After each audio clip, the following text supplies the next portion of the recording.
محمد وعلى آل سيدنا محمد وبارك وسلم.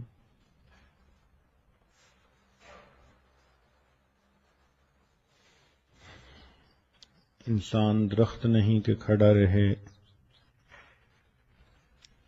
اور پتھر نہیں کہ پڑا رہے. یہ تو اشرف المخلوقات ہے، اسے چاہیے کہ یاد خدا میں لگا رہے.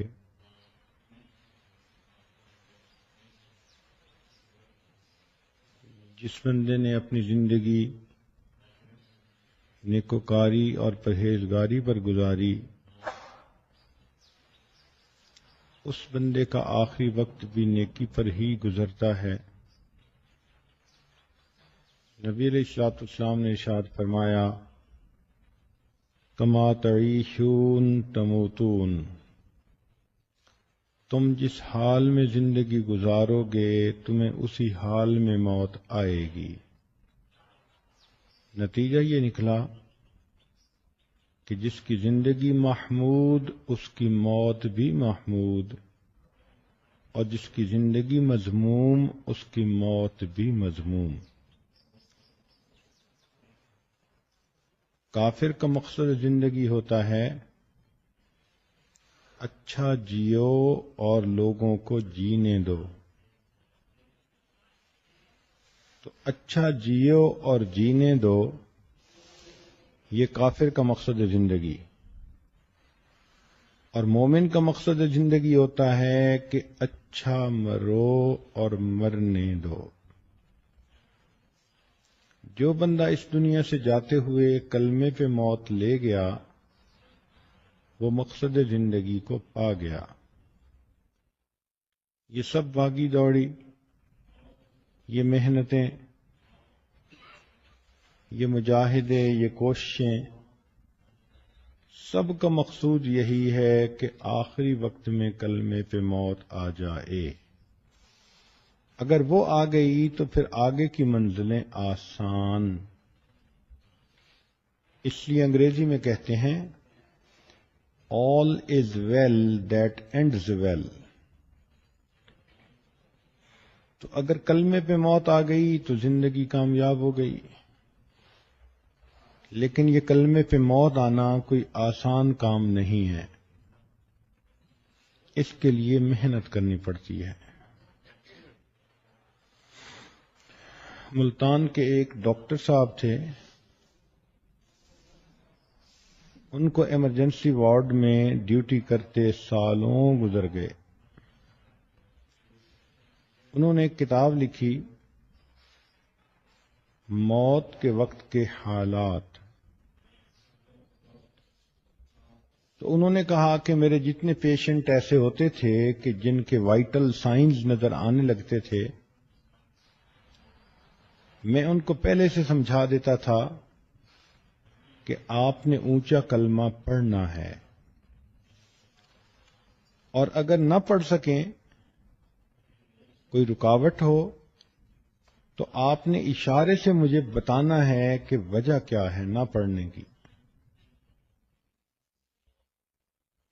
تو وہ کہنے لگے کہ 100 پیشنٹس میں سے مشکل سے 10 ہوں گے جن کو آخری وقت میں اونچا کلمہ پڑھنے کی توفیق نصیب ہوئی.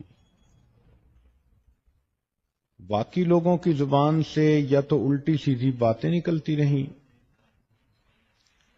یا پھر ایک آدمی نے اشارے سے بتلایا کہ میری زبان پہ فالج ہو گیا، اب میں کچھ پڑھنا بھی چاہتا ہوں تو میں پڑھ نہیں سکتا. یہ سوچ لیجئے کہ جس طرح ایک آدمی کو گاڑی میں بٹھا دیا جاتا ہے ڈرائیونگ کے لیے، تو سٹیئرنگ اس کے ہاتھ میں ہوتا ہے جہاں چاہے لے جائے، لیکن جب مالک چاہتا ہے اس کو ڈرائیونگ سیٹ سے اٹھا دیتا ہے. آج اللہ رب العزت نے ہمیں اپنے جسم کی ڈرائیونگ سیٹ پر بٹھایا ہے. ہم اس جسم کو چاہیں تو نیکی میں لگائیں، چاہیں تو گناہوں میں لگائیں. اسی کو اللہ کی عبادت میں بھی لگا سکتے ہیں، اسی کو ہم گناہوں کی لذت میں بھی لگا سکتے ہیں. دائیں لے جائیں یا بائیں لے جائیں یہ آج ہمارا اختیار ہے. موت کے قریب جا کر یہ ہمارا اختیار ختم ہو جائے گا. اس لیے عقل مند انسان وہی ہے کہ جو آج کثرت سے کلمہ پڑھ لے اس موقع کے آنے سے پہلے پہلے جب لوگ اسے کلمہ پڑھائیں گے.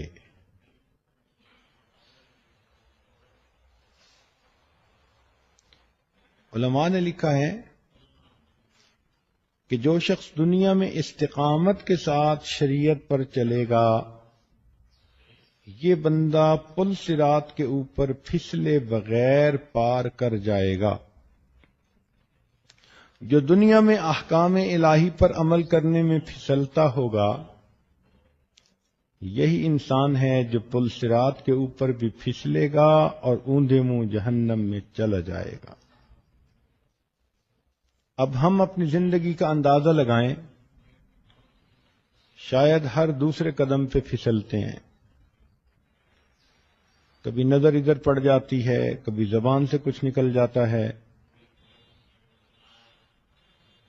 جب اللہ رب العزت کے احکام پر چلنے میں ہم سے اتنی کوتاہی ہے تو پل صراط کے اوپر ہم استقامت سے کیسے چل پائیں گے؟ اللہ تعالیٰ سے دعا مانگنی چاہیے کہ اللہ ہمیں زندگی میں شریعت پر استقامت کے ساتھ چلنے کی توفیق عطا فرما. آج دل میں کلمہ اترے گا تو موت کے وقت یہ زبان سے نکلے گا. ایک صاحب نے طوطا پالا ہوا تھا اور اس طوطے کو اللہ اللہ کا نام انہوں نے یاد کروا دیا تھا. لوگ آتے اور طوطے کی زبان سے اللہ اللہ سن کے بڑے خوش ہوتے تھے. ایک دن پنجرا کھلا رہ گیا. بلی کو موقع لگا، اس نے طوطے کی گردن دبوچی اور لے کے بھاگی. ان کو پتہ اس وقت چلا جب طوطے نے ٹیں ٹیں ٹیں کرنی شروع کر دی. خیر بڑا صدمہ بھی ہوا. ایک اللہ والے سے ملاقات ہوئی تو اس نے بتایا کہ مجھے اس طوطے کے مرنے کا بہت صدمہ کہ میں نے محنت سے اس کو اللہ اللہ کرنا سکھایا تھا. پھر اس نے ان بزرگوں سے یہ سوال پوچھا کہ حضرت وہ اتنا اچھا کلمہ پڑھتا تھا، پتہ نہیں جب بلی نے اس کی گردن دبوچی تو اس وقت کلمہ کیوں نہ پڑھا؟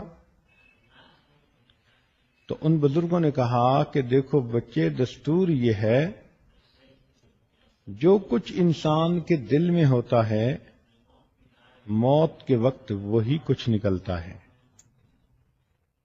اس طوطے کی زبان پر اللہ اللہ تھا لیکن اس کے دل میں ٹیں ٹیں تھی اور موت کے وقت وہی ٹیں ٹیں اس کی زبان سے نکلنے لگی. تو آج ہم سوچیں کہ کیا کلمہ ہمارے دل میں اتر چکا کہ موت کے وقت بے اختیار ہماری زبان سے کلمہ نکل رہا ہو. نبی علیہ السلام نے ارشاد فرمایا من کان آخر کلامہ لا الہ الا اللہ دخل الجنہ. جس بندے کا آخری کلام لا الہ الا اللہ ہوگا وہ جنت میں داخل کر دیا جائے گا. چنانچہ ابو زرع رحمۃ اللہ علیہ ایک محدث گزرے ہیں، ان کا آخری وقت قریب تھا. شاگردوں نے سوچا کہ ہم اپنے استاد کو کلمے کی تلقین کیسے کریں. کلمے کی تلقین سے مراد کہ جب آپ دیکھیں کہ کوئی آدمی اپنے آخری سانس لے رہا ہے تو اس کے قریب اونچی آواز سے خود کلمہ پڑھنا شروع کر دیں تاکہ اس کو کلمہ پڑھنا یاد آ جائے. اس کو یوں نہ کہیں کہ کلمہ پڑھو. اگر اس نے انکار کر دیا تو اس کا تو ایمان ہی ختم ہو جائے گا. سمجھداری سے کام لینا چاہیے. چنانچہ اگر کبھی زندگی میں آپ دیکھیں کہ کوئی آدمی گھر میں آخری سانس لے رہا ہے، دو کاموں سے بچیں. اور ایک کام کریں. جن 2 کاموں سے بچنا ہے ان میں سے پہلا کام کہ اس موقع پر کسی ڈاکٹر کو اسے نشے کا ٹیکہ مت لگانے دیں. آج کل ڈاکٹروں کی عادت ہے کہ جب وہ وائٹل سائن دیکھنے لگتے ہیں تو ٹیکہ لگا کے بندے کو بے ہوش کر دیتے ہیں، اور اس بیچارے کو کلمہ پڑھنے کی بھی توفیق نہیں ہوتی. کافر موت کی تکلیف سے ڈرتا ہے، مومن نہیں ڈرتا. وہ سمجھتا ہے کہ سکرات موت کی تکلیف بھی میرے لیے گناہوں کی بخشش کا سبب بنے گی. تو آخری وقت میں ایک تو ڈاکٹر کو کبھی بھی نشے کا ٹیکہ نہ لگانے دیں، گھر میں ہو یا ہاسپٹل میں ہو، منع کر دیں کہ آپ جو مرضی اس کو دوائی دیں، آپ اس کو نشے کا ٹیکہ نہیں لگا سکتے. اور دوسرا کام یہ کریں کہ آخری سانس جب وہ بندہ لے رہا ہے تو اس کو تنگ نہ کیا کریں. ہم نے دیکھا ہے کہ گھر کی عورتیں بڑے سب تنگ کرنے لگ جاتے ہیں.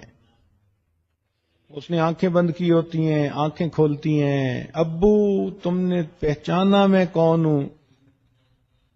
او اللہ کی بندی، ساری عمر تو یہ تمہیں پہچانتا رہا، اب تو وقت ہے اپنے مالک کو پہچاننے کا.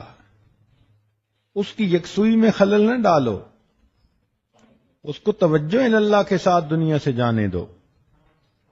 کبھی چھوٹے بچے کو لے کے آتی ہیں، کبھی بڑے بندے کو لے کے آتی ہیں، ابو دیکھو، ابو بات سن رہے ہو، ابو دیکھ رہے ہو، میری بات سن رہے ہو. تو بات چل رہی تھی کہ اگر کبھی گھر میں کوئی ایسی صورتحال ہو کہ کوئی بندہ اپنے آخری سانس لے رہا ہے تو اس موقع پہ 2 کام نہیں کرنے چاہیے، ایک کام کرنا چاہیے. جو 2 کام نہیں کرنے چاہیے اس میں